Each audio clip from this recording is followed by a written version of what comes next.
All right. Our next speaker is Tom de Jong from University of Birmingham, who will talk about domain theory and predicative Univalent Foundations. All right. Thank you, Anders, for the introduction.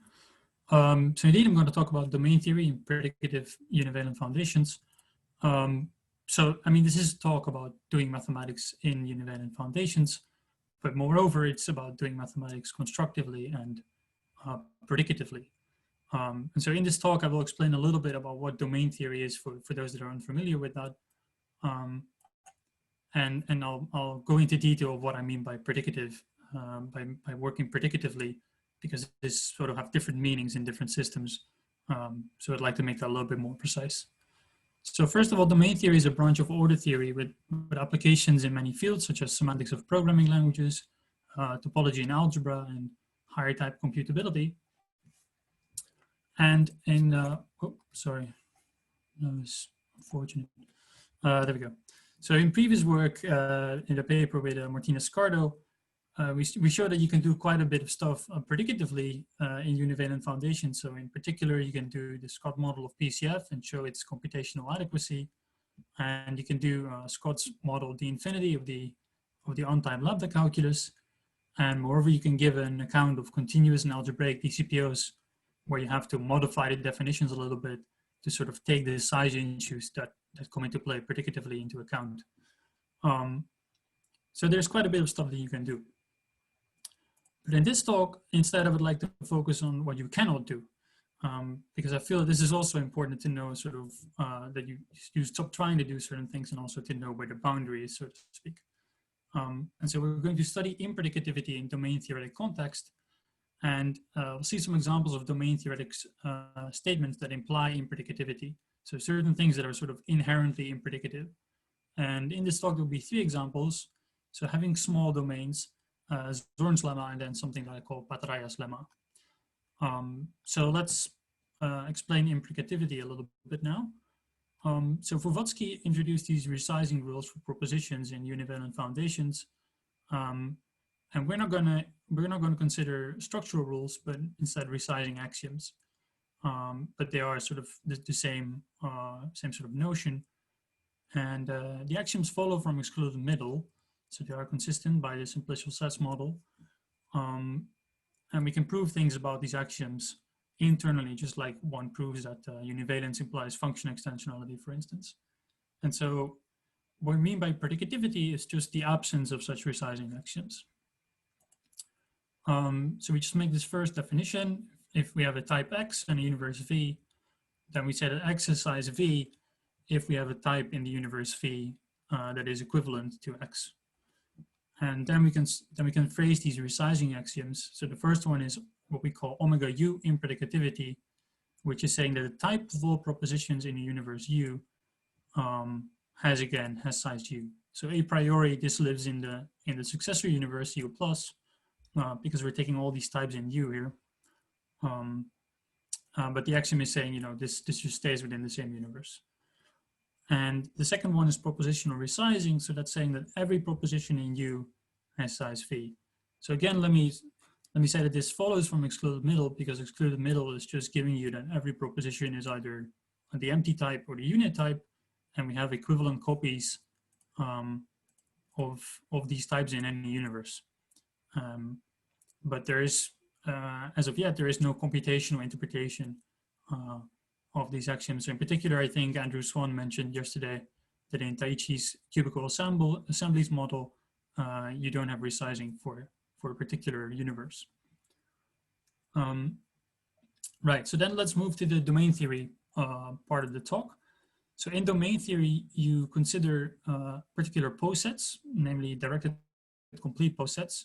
And so classically, you would say, a directed complete poset is a poset such that every directed subset has a supremum. So we have certain joints.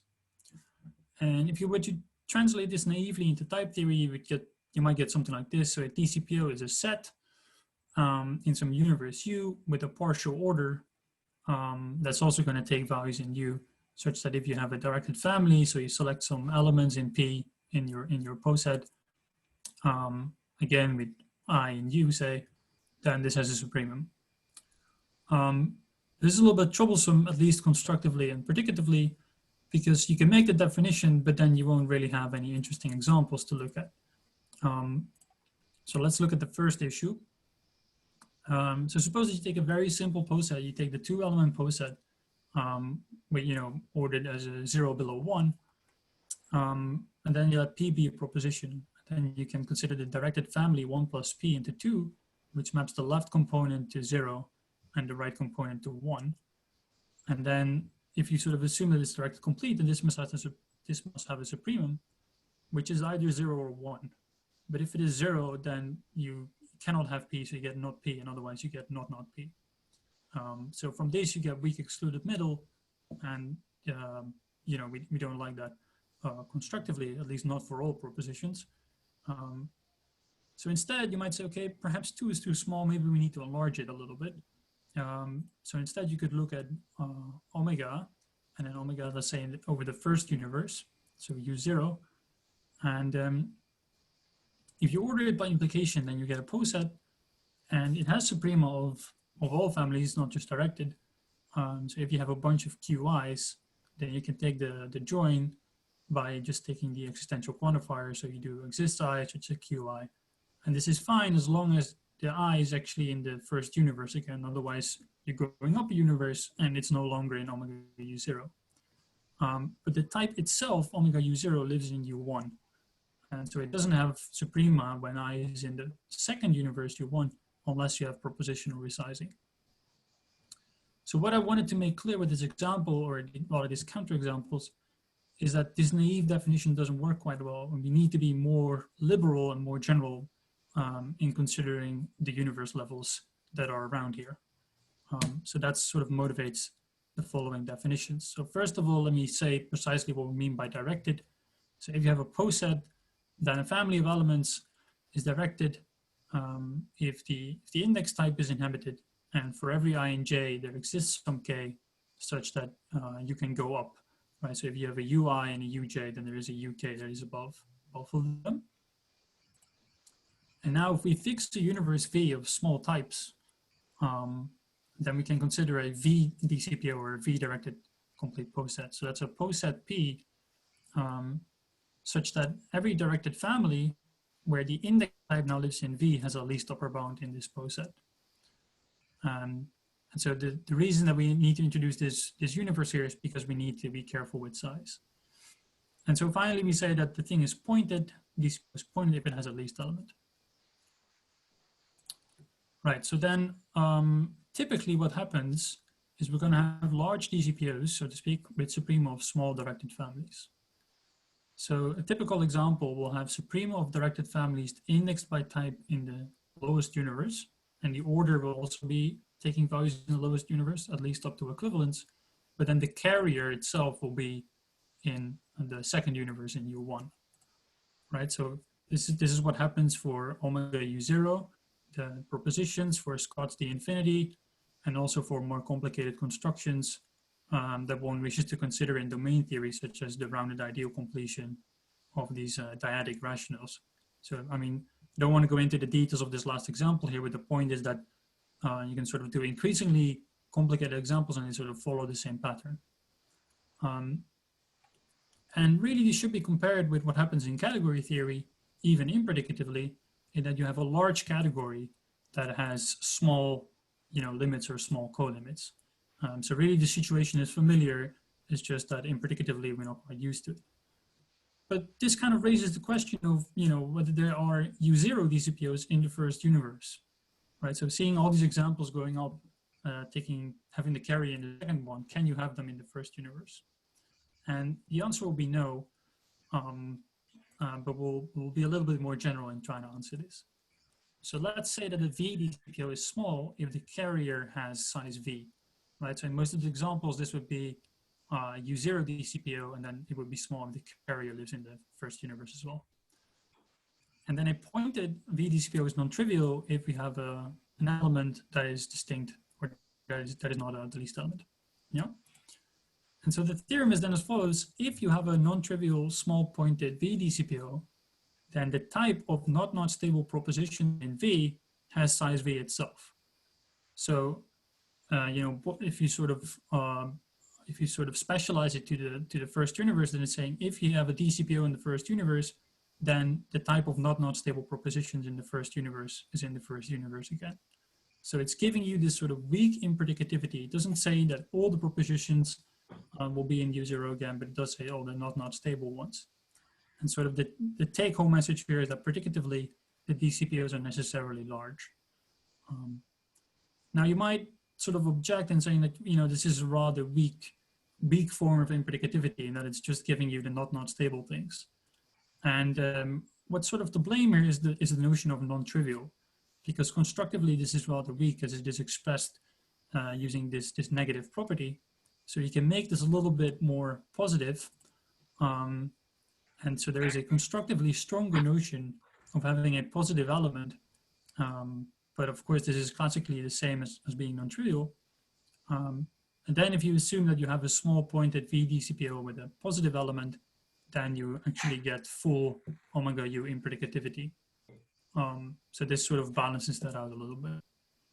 So we can have a quick look at the proof sketch for it. It basically boils down to the fact that having a certain size,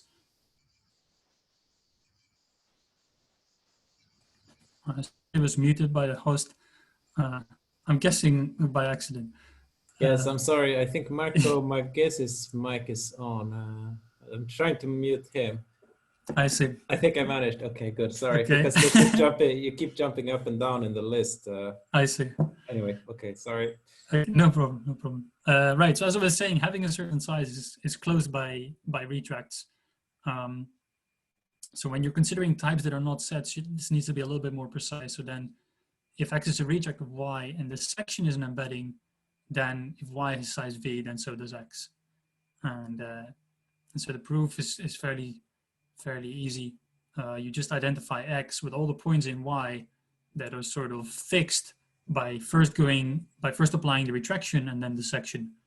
And then you need to truncate that because you don't want all the identifications here, but this is fine because this is an embedding. But for sets, it's easier because, if X is a retract of a set Y, then the section will automatically be an embedding. So then you just have closure under size, or having a certain size is closed under retracts. And so what you do is if you have a non-trivial small DCPO, then you're going to show that this type of not stable propositions is a retract of D, and then you're in business. So that's very quickly, that's the proof sketch. Now you might be thinking, all right, so now we have some sort of statement about size and this implies impredicativity. Perhaps this is not very surprising because we were talking about size all along. But what is perhaps more surprising is that even order theoretic statements can already imply impredicativity.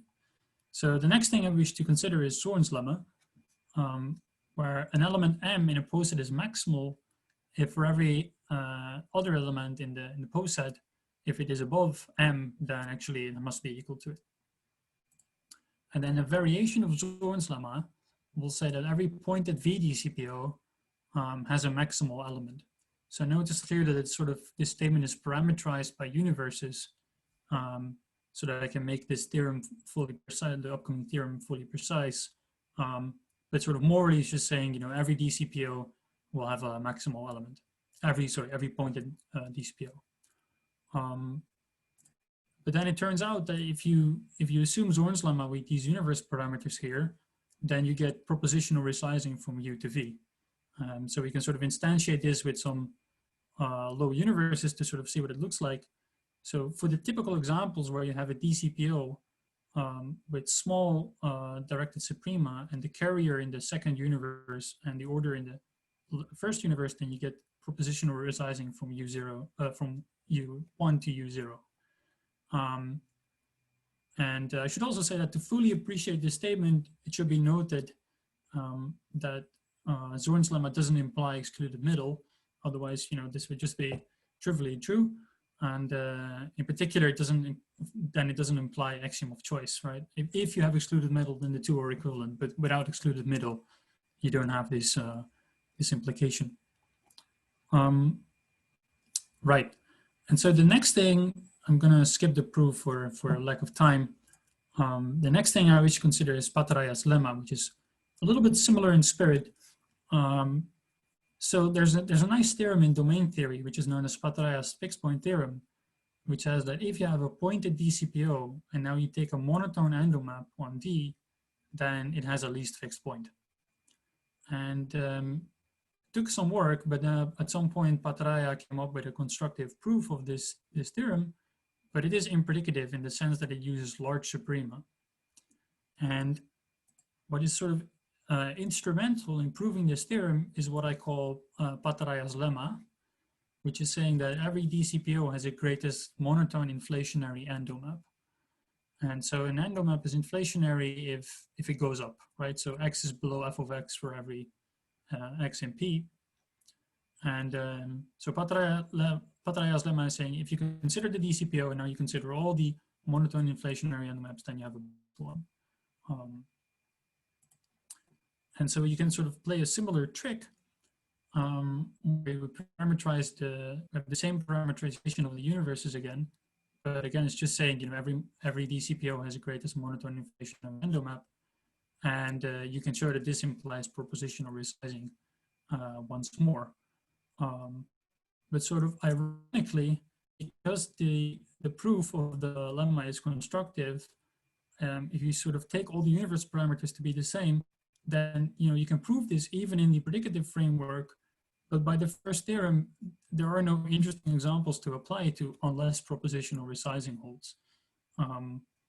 And so this is just the fact that the proof is constructive, but yeah, because of the predicativity reasons, the carrier will live in the next universe, and so you're never going to be in a position where you can apply this.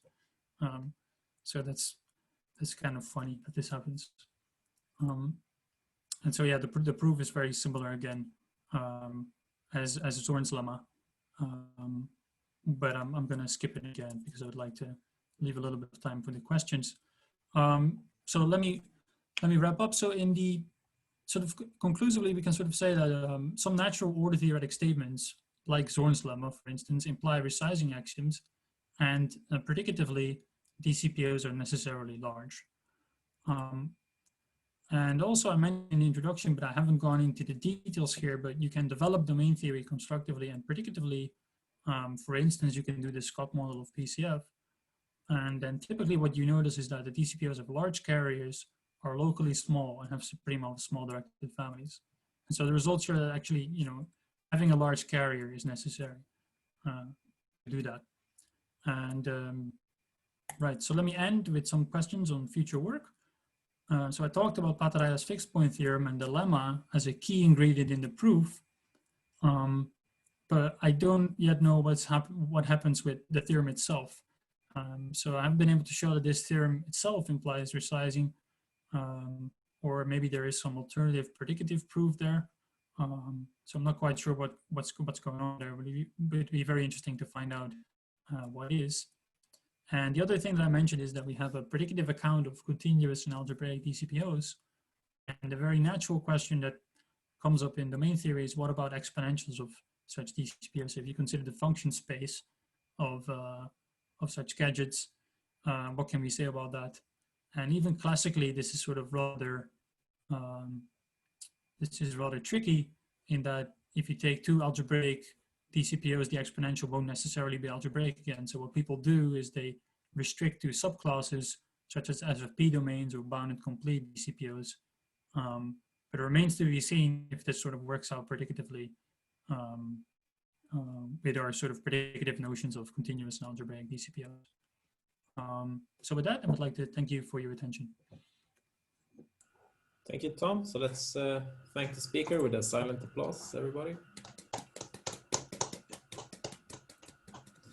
All right, thanks. I think you managed to finish well on time, despite me muting you in the middle of the talk. So there's plenty of time for questions. Just unmute yourself or raise a hand.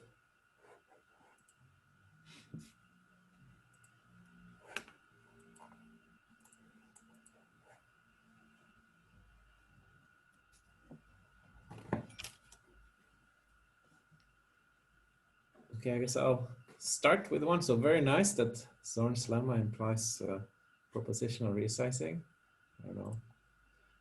It was a bit surprising to me, maybe, but so can you go back to that? So you had two. What? Oh, the chat. Something is happening in the chat.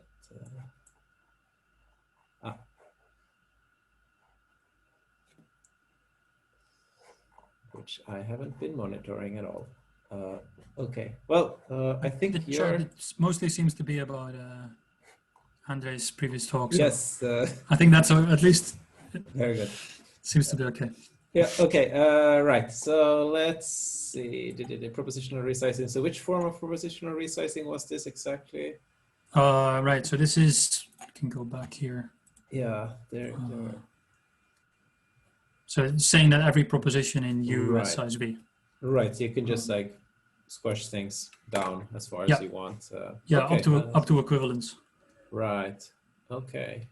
I mean, I think Vladimir introduced a few more versions, like some like there exists a proposition in a lower universe that's just equivalent to this one. Right. Yeah. Did you look at those kinds of resizing as well? No, maybe I should. I mean, these are up to equivalence already. Right. So I'm not entirely sure which one you are referring to. I mean, of course, you can have versions where you ask that everything just goes down to the lowest universe.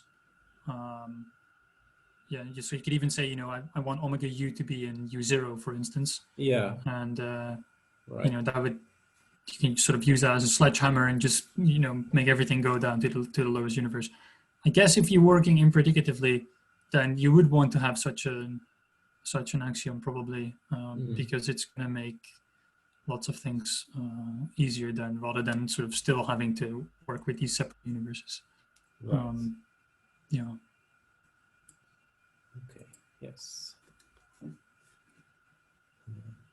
Can one have some kind of converse to this? I don't know. Propositional resizing plus something weak implies Zorn's lemma. I don't know. Well, I thought about it, but it seems unlikely in that even if you have excluded, well, yeah, I mean, it can't be possible, right? Because even if you have excluded middle, from which you get resizing, then Zorn's lemma could still fill, because the axiom of choice could fill, and that will be equivalent to Zorn's lemma over classical logic. Yeah, so I don't think you can do that. Okay. Well, I guess that's good for propositional resizing. Right. Yeah, it would be a little bit weird if it would be equivalent to Zorn's lemma. Yeah, that would be super weird. Now we have a hand. Nicolo, can you unmute yourself, or should I help? Yeah, yes. Great. Hi. Thanks for the nice talk, Tom. Thank you. I have a question. So do you get into similar troubles by considering omega CPOs instead of dcpos? Right, that's a nice question.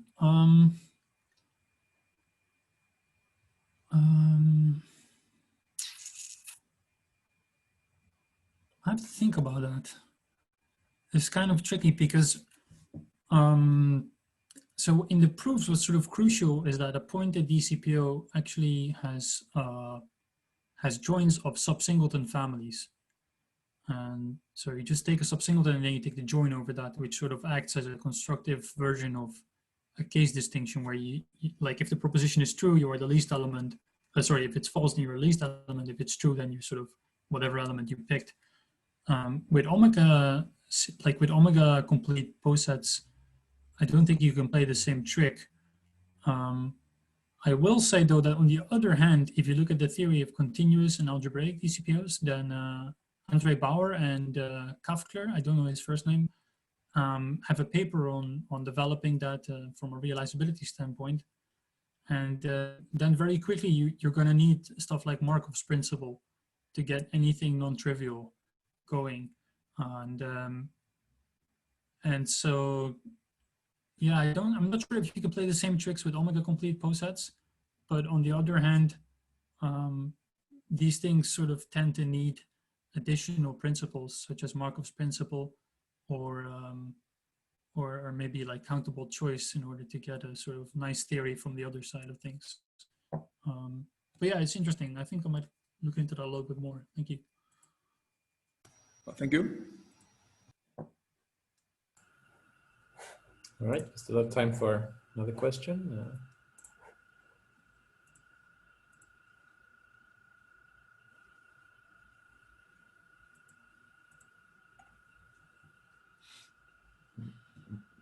Well, I guess this result is pretty nice if you want to do like normal textbook commutative algebra, because you would typically assume Zorn's lemma, but then you don't have to assume resizing. But you might want to use it. I mean, for like set quotients, the way Vladimir did it needs resizing. So it's kind of yeah. Anyway, just I think it's just very nice. Thanks. Yeah. All right. So if there are no more questions, let's do another silent applause for Tom.